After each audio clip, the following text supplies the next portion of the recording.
morning, everyone. Thanks. It's a pleasure to be here, in fact. So my job is to represent part of what's already presented and put it together and focus on the algorithm itself. Please feel free to interrupt at any time. We'll make it a little bit interactive. So this is my name, my institution. We're going to talk about the hybrid approach. This is my disclosures.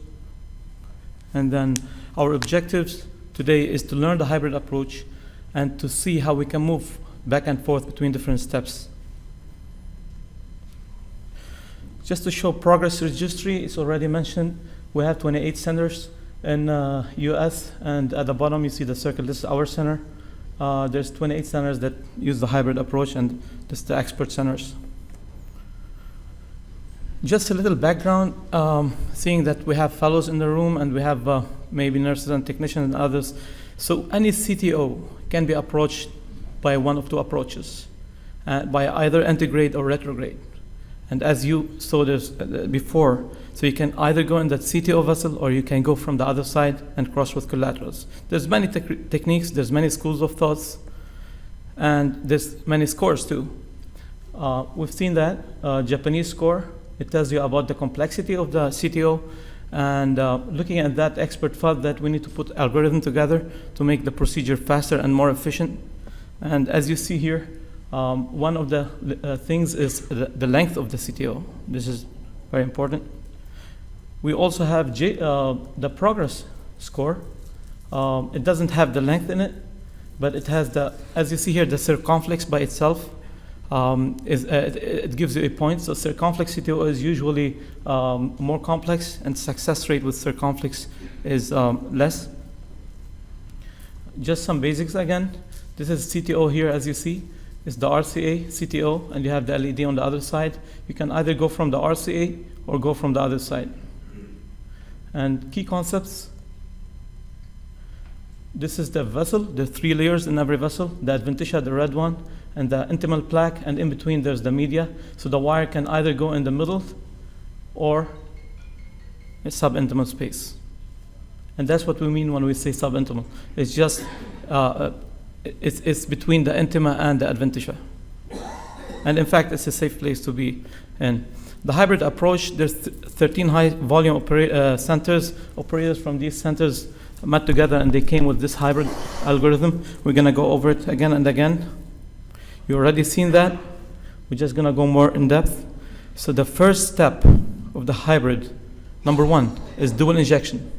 So it's very important. And I can tell you from experience, sometimes we get CTOs referred, and we do dual injection. It's not a CTO, it's like 95%, but there's it's functional occlusion. You can't see it except if you do the dual injection. Dual injection, what do we do? Low magnification all the way, no panning. You inject the donor vessel. The donor vessel here is the LED, and the RCA is the CTO. Then you inject in the RCA, and you wait until the contrast clears all the way. And you study collaterals, all that. The second step in the algorithm, you look at the proximal cap, as Dr. Mansour already presented. You look at the distal target vessels and the collaterals. So we study the CTO. We look at the proximal vessel, the proximal cap, the CTO itself. Is there calcifications, side branches, the length of the CTO, and then the part of the vessel after the CTO where you're going to plan to re-enter, and whether the bifurcation is in the CTO or outside it. And then you look at collaterals. There's many classifications for collaterals. And then you come with a plan. So you put your plan. Usually, as Dr. Mansour mentioned, we look at the angiogram for 20 minutes and we come with a plan. You study the CTO itself. You say, this is my approach. If it fails, I'm going to go to the next approach. If it fails, I'm going to go to a third approach. First case. So here we have, as you see the catheter in the left main, you see the LED, and the diag, there's a stent with ISR CTO, and the circuit is open. And then, based on the algorithm, as you see, number 3. Now, since this is ISR CTO, so JCTO score doesn't apply. And usually in stents, in fact, you should always try to stay in the stent. So we decided to go antigrade.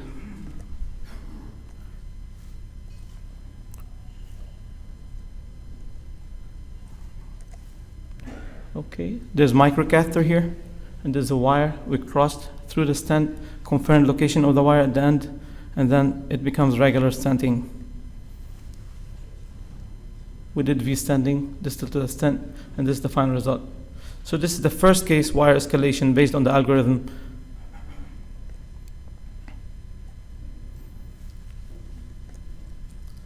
Second case, we have RCA CTO here. As you see, the LED is injected, and the RCA CTO is not very long CTO, in fact, as you see here. Let me try to show you.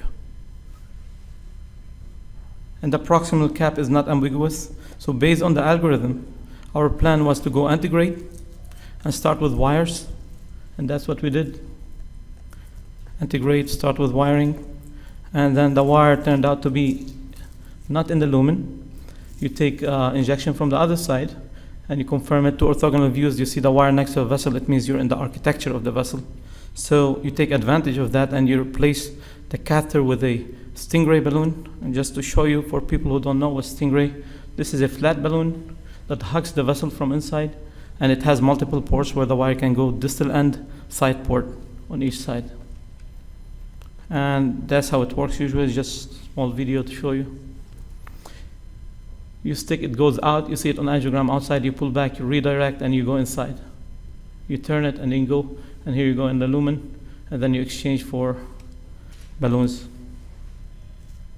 And this is the Stingray, you take it out. So here, the first time we pushed the wire, the Stingray wire, it came opposite to the side of the vessel, as you see here. So we know it's outside, we pull it out, we redirect, and the second image, it shows you we're in the lumen. You inject from the other side, confirmed, very reproducible. And this is the final, confirmed again, and then the final result.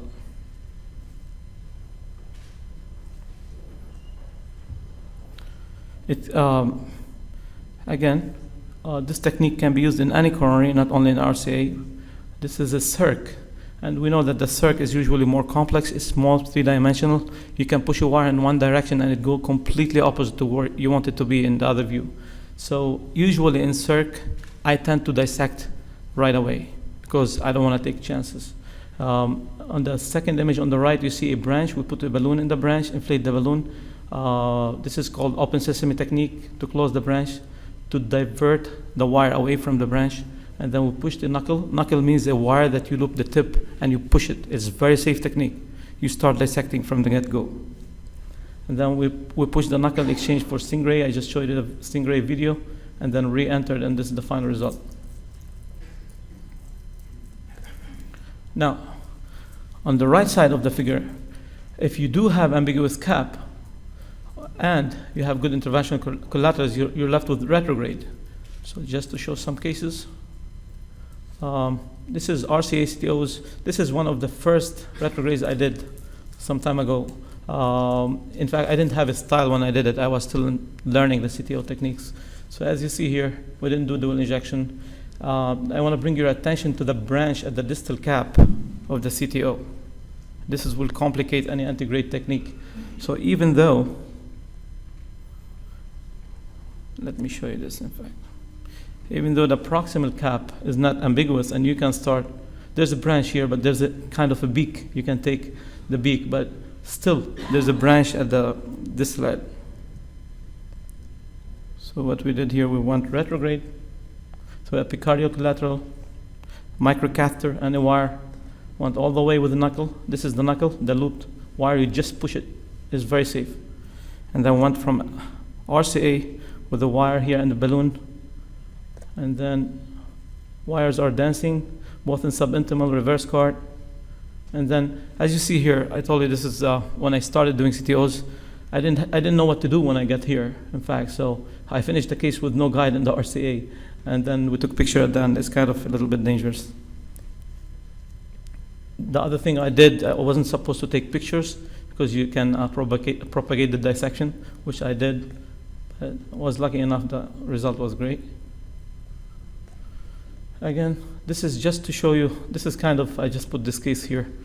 It doesn't really belong to, it's not about the hybrid, but just to show you that epicardial sometimes can be pain in the neck. So this is a catheter. There's a catheter in the left main.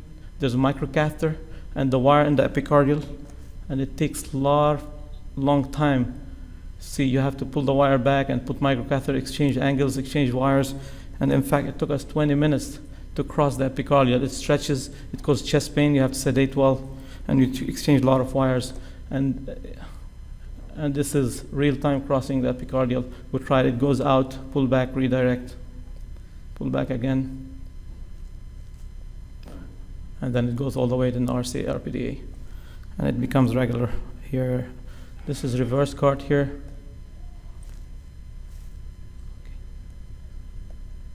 There's a balloon in the RCA guide, as you see, to trap the wire from the retrograde and externalize the system.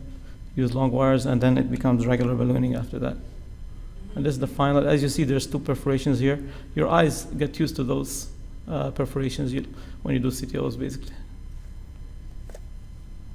This is another case, LED CTO.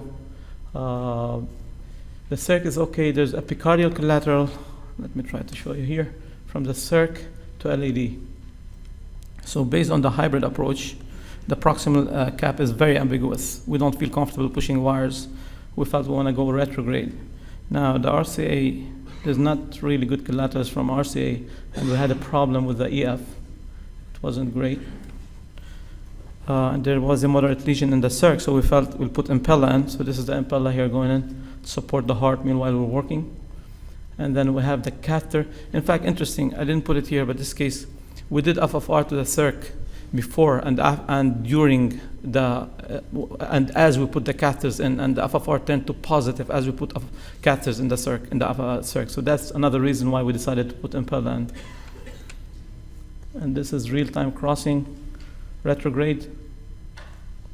The wires are dancing. You have a system from antigrade, system from retrograde, 2 wires dancing. It means all case is almost done. You do reverse cart here. This is the balloon and L-prox LED. You puncture, and this is real-time crossing and wiring the guide from retrograde wire. So you go through the same guide, circ, epicardial collateral, LED, and then you cross reverse cart and you wire the guide all the way. And since we have one system here, we didn't do dual system. We did something called tip-in, where we brought a wireless catheter from in the same guide, and then we wired retrograde the catheter. And then we advance the catheter and flip the system antigrade. And this is here. And this is the final result. Okay. And then at the end, so Dr. Mansour mentioned already, switch strategies. If you want to follow the hybrid approach, you really have to be good in every single technique. And then you can go back and forth in the algorithm. So this case, we started with antigrade. Very complex case, a lot of calcium. As you see on the right side, AL1, 8 French long sheath, 8 French AL1 guide, tortuous. Maybe there's a stent, we don't know. By history, you can see there might be a stent. Tortuous, a lot of calcium. We decided to start antigrade thinking that we need to dissect antigrade anyways. So we went, and that's what we did. It's that complex. We put long sheath, AL1 8 French, wire in the conus, we inflate the balloon in the conus. It's called anchor technique for support. There's microcatheter here. And there's balloon next to the microcatheter inflated to trap the balloon to give you support. This is called supernatural. And as you see, the wire is looped and you push the wire forcefully. We dissected, went all the way. We were lucky we used the last technique. We went in the vessel, and then we started stenting. And next thing you know is, we usually blame fellows, but it was me, in fact, who pulled the wire. We pulled the wire. I couldn't re-enter, even though we put the first stent, I couldn't recross again. So what we did, we went to the other side. This is real-time wiring the septals. Surfing. You put 60 to 90 degree bend, 1 millimeter, and you push and you turn and you pull. And we did reverse cart. There's a guide liner here, guide liner assist, reverse cart, and this is the final result. Last case. So this is a case referred to me from outside for chest pain and shortness of breath, history of bypass. Just to show you the angiogram. And feel free to get, if you have any thoughts. So based on the hybrid algorithm, there's RCA CTO that you want to fix. You already have catheters in. The LED is occluded. There's first septal and proximal cap. That's what you see from the cap. There's a branch coming. Any thoughts? Anyone will go antegrade first? Retrograde? So we decided to, based on that, you saw it multiple times now, retrograde. We want retrograde, in fact. We'll finish that. I'm not going to show you details, and this is the final result. The patient was able to walk the whole floor the second day. So it's very rewarding. In fact, CTO PCI is like orthopedics. You feel the result right away. This is just to change the mood. We have a course at Tulane, and we do live cases, and this is our team. Okay, take home points. CTOs are not the same. Every CTO is different. You have to learn multiple strategies. Hybrid approach, do not let this case stall. Move back and forth between different parts of the approach. Pick the right training. I have another presentation to show just my success rate when I started. I wasn't fellowship trained to do CTOs. I started with 30% success. It jumped to 50%, 70, and then 90, 94. So it takes some time to build that. Make sure you bring proctors. It's safer. You can attempt as long as you know your capabilities and limitations. Do not push the envelope before you go to training. And again, proctor, proctor, proctor.